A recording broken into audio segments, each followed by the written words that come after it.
Big boss Malayalam season 7 ലൈവിൽ task കഴിഞ്ഞതിന് ശേഷം പോയിൻ്റ് പറഞ്ഞതിന് ശേഷം മുട്ടനടി നടക്കുകയാണ്. കാരണം ആര്യൻ 4 കോയിൻ എടുത്ത് ഒളിപ്പിച്ച് വെച്ച് അത് സ്ക്രാച്ച് ചെയ്ത് നോക്കിയപ്പോൾ അത് മുട്ടൻ പണിയാണെന്ന് കണ്ടപ്പോഴത്തേക്കും ആ കോയിൻ ഒളിപ്പിച്ച് വെച്ച് പിന്നെ ബിഗ് ബോസ് പറഞ്ഞ് കോയിൻ ആരാ ഒളിപ്പിച്ച് വെച്ചേക്കുന്നതെന്ന് പറഞ്ഞപ്പോഴാണ് ആര്യൻ ആ കോയിൻ എടുക്കുന്നത്. അപ്പോൾ ആര്യൻ സ്ക്രാച്ച് ചെയ്ത് നോക്കിയായിരുന്നു, അതാണ് ഇത്രയും പ്രശ്നമായത്.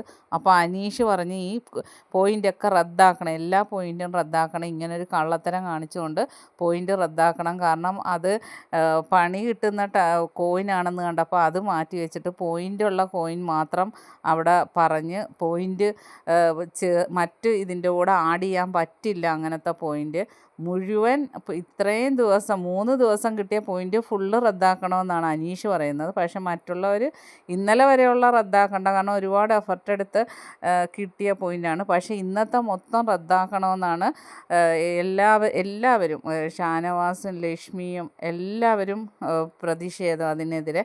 ബിഗ് ബോസ് ഇതുവരെയും ഒന്നും അനൗൺസ് ചെയ്തില്ല. അപ്പോൾ സാബുമോൻ പറയുന്നുണ്ട് ബിഗ് ബോസ് പറഞ്ഞാൽ ഞാൻ അതെല്ലാം റദ്ദാക്കാമെന്ന് പറയുന്നുണ്ട്. പക്ഷേ എന്താ ബിഗ് ബോസിൻ്റെ ഭാഗത്തു നിന്നുള്ള അഭിപ്രായമൊന്നും അറിഞ്ഞിട്ടില്ല. പക്ഷേ ലൈവിൽ മുട്ടനടി തന്നെ നടന്നുകൊണ്ടിരിക്കുകയാണ്. ബാക്കി അപ്ഡേറ്റുമായിട്ട് വീണ്ടും കാണാം. എൻ്റെ ചാനലൊന്ന് സബ്സ്ക്രൈബ്